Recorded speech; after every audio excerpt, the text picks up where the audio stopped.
Hey everybody, it's Vanessa here and welcome to my Dyslexic Life. Today I want to talk about reading.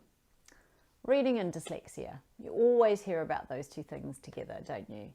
In fact, one of our most common kind of symptoms, characteristics, or things that we even think about when we think of dyslexia is that dyslexics can't read, or they really struggle to read. You know, it's fascinating because I can read. I can read fairly well. And that's why I never thought I was dyslexic. What do I mean by being able to read? Well, what I mean is I can say the words that are on the page. I know what those words are. So that's reading, isn't it? Except it's not. Because I'm dyslexic, just because I recognize the word and I can say the word, it doesn't actually translate to me being able to understand what I've just read. You see, my amazing dyslexic brain came up with a solution for reading, and that was just to be able to recognize words.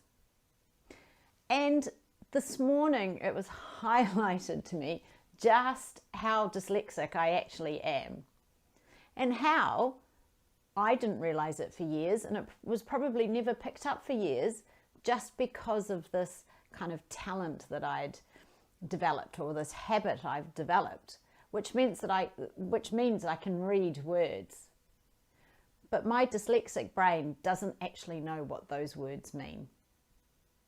This morning I got a letter in from the bank, and I'm going to tell you this is what happened. I can read you the words that are on this piece of paper. Okay? Need help completing the form. We've put together a glossary to help you understand and answer the questions in the FATCA Entity Self-Certification form. This information isn't tax advice. If you're unsure about anything in this form, or you need more information or full definitions of any terms, please talk to a tax professional or other advisor. You can find out more information at blah, blah, blah. So I read that bit and I'm like, yeah, okay, I kind of get it, but I'll keep reading. Then it started getting really interesting. So the term is active NFFE.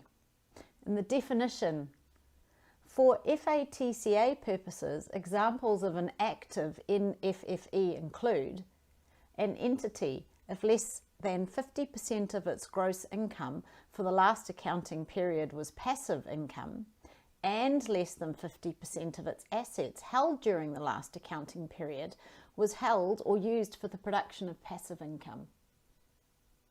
Makes perfect sense, right? You know, it really struck me this morning that just because I can read every word in this sentence, I actually have no idea what the sentence is trying to tell me. And often I will read and then I'll have to go back to the beginning of the page and read something again. And then I'll have to go back and read it again. You see, my ability to read the words isn't actually helping me understand what they say. And it really made me think about how so many people with dyslexia, so many people with dyslexia struggle with reading. My brain found this solution, which was to recognize the words and then say them. But even that doesn't actually help me to read them. It doesn't actually help me to understand what the words on the page are trying to say. So that maybe is why my dyslexia wasn't picked up for so long. And I can still remember sitting in my first training to become a Davis facilitator thinking, oh, but I'm not dyslexic because I can read well. What I didn't realize is I don't read well. I say the words and I can recognize them, but actually I didn't know what they meant. So yeah, I'd be interested to know if this is something that you guys relate to. Is this what you do? Have you got a way of reading? But the thing is, are you actually getting the meaning of what the words are saying? And that's a big difference. So that's my little chat today for My Dyslexic Life. I hope you're all well wherever you are in the world, and I'll speak to you again soon.